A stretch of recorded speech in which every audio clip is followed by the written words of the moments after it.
Hello everyone, dream লাইফে সবাইকে অনেক অনেক স্বাগত। আশা করি সবাই ভালো আছেন, সুস্থ আছেন, নিজেদের জীবনে অনেক অনেক মজাতে আছেন। আজ যে ব্যাপারটা নিয়ে কথা বলবো সেটা আমাদের প্রত্যেকটা মানুষের লাইফে কখনো কখনো ঘটে থাকে।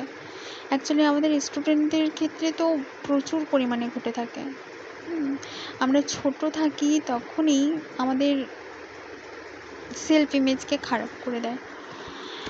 অ্যাকচুয়ালি আমাদের যে বিষয়টি নিয়ে আজকে কথা বলবো সেটা হচ্ছে সেলফ কনসেপ্ট। আমরা যখন বাচ্চা থাকি, তখন আমাদের মধ্যে বিভিন্ন নেগেটিভিটি ঢুকে দেওয়া হয় যে হ্যাঁ তুমি এটা পারবে, তুমি এটা পারবে না, তুমি এটার জন্য অ্যাপ্লিকেবল, তুমি এটার জন্য অ্যাপ্লিকেবল না। সেই বাচ্চাটাকে ঠিক করতে দেওয়াই হয় না যে সে বাচ্চাটা কী করতে পারে কী করতে পারে না। হ্যাঁ, অবশ্যই আমাদের ভালোর জন্য কিছু কিছু জিনিস করা উচিত, কিন্তু সেই বাচ্চাটাকে আমরা আমাদের রেগুলার লাইফে যেটা হয়ে থাকে সেটা একটা বাচ্চাকে সবসময় অন্য বাচ্চার সাথে কম্পেয়ার করে। লুকসের দিক থেকে, পড়াশুনোর দিক থেকে, খেলাধুলোর দিক থেকে, বডি স্ট্রাকচারের দিক থেকে, কথা বলার দিক থেকে, সব দিক থেকে আমাদের আমাদের সেলফ ইমেজকে সেখান থেকেই ছোট করে দেওয়া হয়। কিংবা কারো কারো বাবা মা এরমটাও ভাবে যে হ্যাঁ আমি যদি অ্যাপ্রিসিয়েট করি তাহলে হয়তো খারাপ হয়ে যাবে কিংবা নজর লেগে যাবে এরমটা, কিন্তু না। যে ছোট বাচ্চাটা ধীরে ধীরে করে বড় হয়ে ওঠে, সেই বাচ্চাটার মধ্যে কিছু ভালো লাগে কিছু খারাপ লাগে থাকে, কিন্তু সেই বাচ্চাটা জানেই না তো কোনটা ভালো কোনটা খারাপ, তাই না? এবার তার মধ্যে আমরা আমাদের যে প্রতিটা মানুষের যে সেলফ ইমেজ সেটাকে ছোটো থেকেই এতটা পরিমাণে লো করে দেওয়া হয়, এতটা পরিমাণে খারাপ করে দেওয়া হয় যে তার মধ্যে, হ্যাঁ সবার ক্ষেত্রে হয় না, বাট কিছু কিছু থাকে যারা বেঁচে যায়, কিন্তু বেশিরভাগ ক্ষেত্রেই হয় যে এতটা খারাপ করে দেওয়া হয় যে সেই বাচ্চাটা আর এগোতেই পারে না তার লাইফে। কিন্তু হ্যাঁ, আমাদের এই জিনিসটা বলা হয় যে হ্যাঁ ওই বাচ্চাটার মেমোরি পাওয়ার খুব শার্প, ওই বাচ্চাটা পড়াশোনায় খুব ভালো, তুই ভালো না কেন? ওই বাচ্চাটার মধ্যে অন্য কি ফিচার্স আছে যে আমার মধ্যে নেই, কি এই বাচ্চাটার মধ্যে নেই, যে এই বাচ্চাটা পারবে না? অ্যাপ্রিসিয়েট তো করে দেখো, তাকে চেষ্টা তো করিয়ে দেখো। হ্যাঁ হয়তো বা তার শিখতে লেট হবে, কিন্তু পারবে সেই বাচ্চাটাও। প্রতিটা মানুষের মধ্যে সেম ফিচার্স থাকে, তো সেম ক্যাপাবিলিটিও থাকবে, সেই দিকে না থাকুক অন্য দিকে থাকবে।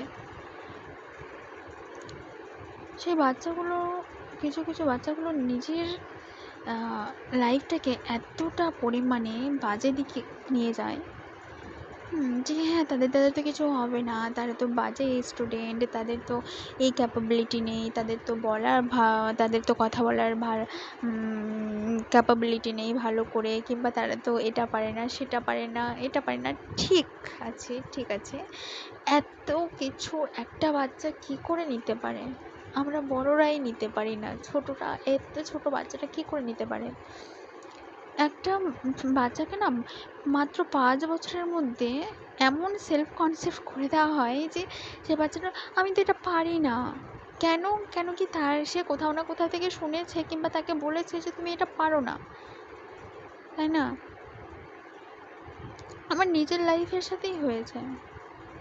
আমি ছোটোবেলা এক্সট্রা কারিকুলাম অ্যাক্টিভিটিতে খুব এক্সপার্ট ছিলাম। সেখানে আমি কবিতা বলতে খুব ভালোবাসতাম।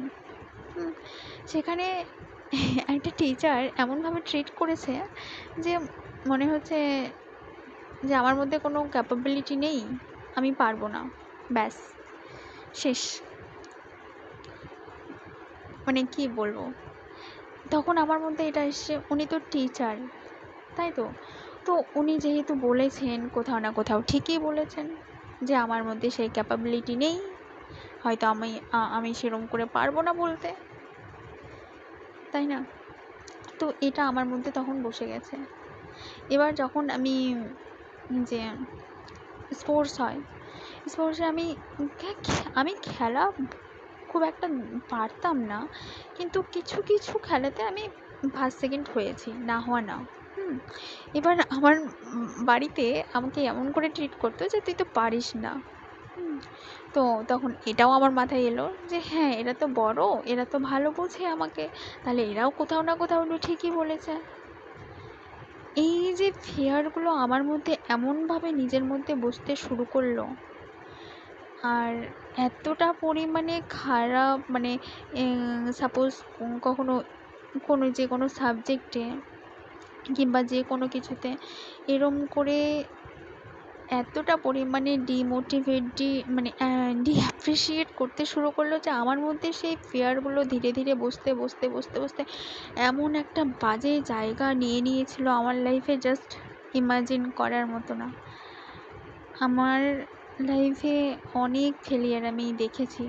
তো সেখানে যখন এই জিনিসগুলো গেল, মাধ্যমিকে ক্লাস 10-এ যখন আমি উঠি, তখন আমার রেজাল্ট খুব বাজে হলো। তখন আর একটা সেলফ কনসেপ্ট তৈরি হলো যে আমি পড়াশুনোতেও ভালো না।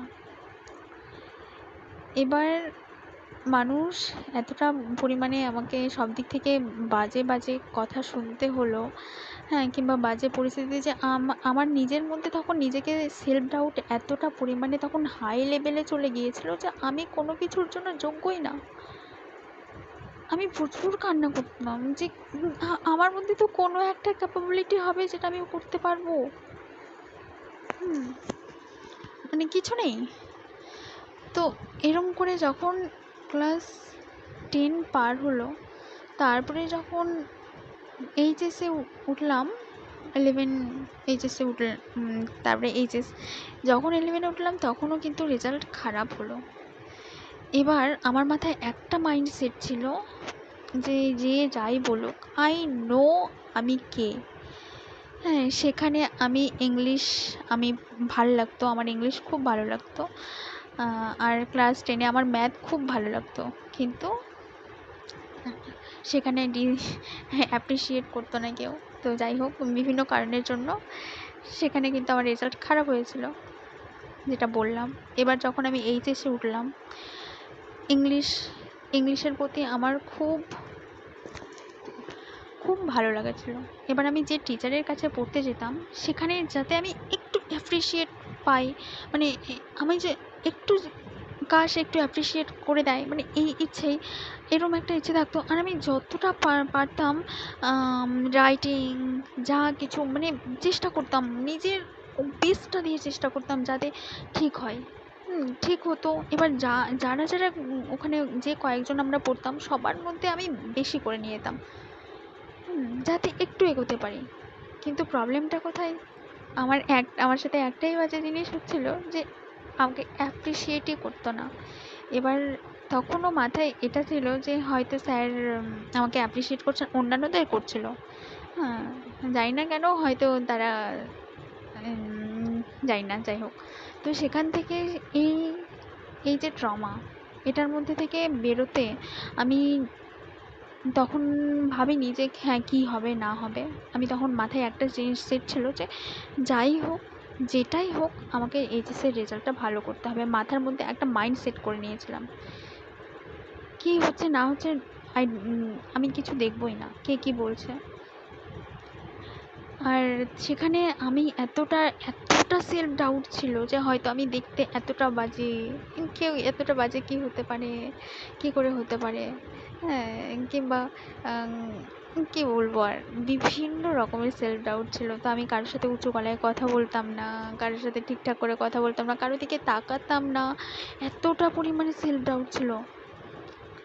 হ্যাঁ, মানে তো যাই হোক, সেখানে আমার এইচএসের রেজাল্টটা ভালো হয়, অ্যান্ড ইংলিশে যে স্টুডেন্টদের সাথে আমার কম্পেয়ারটাও করতো না, সেই স্টুডেন্টদের থেকে আমার রেজাল্টটা ভালো হয় ইংলিশে। অন্যান্য সাবজেক্টেও ভালো হয়। এবার দিয়ে যে ব্যাপারটা ঘটে, আমি নিজের পরিমাণে এতটা সেলফ কনফিডেন্ট ফিরে পেলাম যে আমি, যে মেয়ে কোনোদিন ওই যে ছোটোবেলা এক্সট্রা কারিকুলাম অ্যাক্টিভিটিতে পার্টিসিপেট করতো, সেখান থেকে যে বাদ দিয়েছিলাম ভয়ে, আর কোনোদিন সেই পথে যাইনি, সেখানে আমি যখন কলেজে গেলাম, কলেজে গিয়ে আমি সব কিছুতে পার্টিসিপেট করলাম। স্পিচে নাম দিয়েছিলাম, প্রথমবার কিছু বলতে পারিনি, সেকেন্ড টাইম দিয়েছিলাম কিচ্ছু বলতে পারিনি, থার্ড টাইম যখন দিয়েছি ফার্স্ট হয়েছি, সরি ফার্স্ট না সেকেন্ড হয়েছিলাম সেবার। তারপরে প্রতিবার যখনই আমি কোনো না কোনো স্পিচ দিয়েছি আমি প্রাইজ পেয়েছি, কেন কি আমি বলতে খুবই ভালোবাসি। কবিতাতেও নাম দিয়েছি, কবিতাও বলতে পেরেছি, কুইজে দিয়েছি, আমি সব কিছুতে খেলাধুলো যা কিছু আমার ভালো লাগতো আমি সব কিছু করেছি। এবার প্রবন্ধ লিখেছিলাম, সেখানে একটা ব্যাপার ঘটে যে প্রবন্ধ লিখেছিলাম, প্রবন্ধের মধ্যে বানান ভুল গিয়েছিল। এবার যে স্যার দেখেছিল সেই স্যার কিন্তু ক্লাসে এসে সেটাকে সবার সামনে বলেছিল, অ্যান্ড আমি সেখানে ছিলাম। আমার সেলফ কনফিডেন্ট লো লো লো হয়ে গিয়েছিল সেই মুভমেন্টে।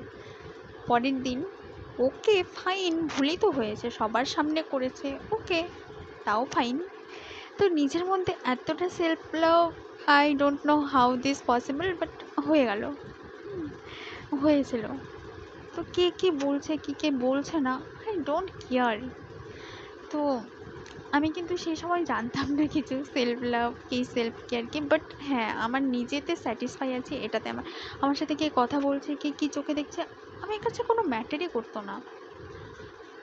আমি কেমন দেখতে লাগছি না লাগছি, আমি স্যাটিসফাই, আমি কমফোর্ট, ওকে দেন ফাইন, বাদ বাকি আই ডোন্ট কেয়ার। তো সেরকম করে আমি সেই জায়গা থেকে সেলফ কনফিডেন্টটাকে হাই করেছিলাম। তারপরে লাইফে যা কিছু করেছি, আবার মাঝখানে সেলফ কনফিডেন্ট লো হয়ে গেছিলো, সেটা অন্য একদিন অন্য একটা জায়গায় শোনাবো, ভিডিও অনেক বড় হচ্ছে। বাট প্লিজ প্লিজ প্লিজ কারো কথা শুনে নিজেকে কখনো জাজ করবে না, নিজেকে কখনো কম্পেয়ার করবে না। You better, you are a precious. মনে রেখো যে তুমি তোমার কাছে বেস্ট, তোমার মতো এই দুনিয়াতে একটা কেউ নেই। তুমি যা ভাবতে পারো, তুমি যা বলতে পারো, তুমি যা করতে পারো সেটা অন্য কেউ পারে না। অন্য কারো কাছে সেই ক্যাপাবিলিটি নেই যেটা তোমার কাছে আছে। So you are a precious, এটা মাথায় রেখো। তো যাই হোক, সবাই অনেক অনেক ভালো থেকো, অনেক অনেক মজাতে থেকো, নিজের নিজের লাইফে অনেক খুশিতে থেকো, আর নিজেকে অনেক অনেক ভালোবেসো, আর সব সময় নিজেকে ভালোবেসো, নাকি অন্য কাউকে। So thank you so much আমার ভিডিওটাকে দেখার জন্য, আর ভালো লাগলে সাবস্ক্রাইব করো, পাশে থেকো। বাই।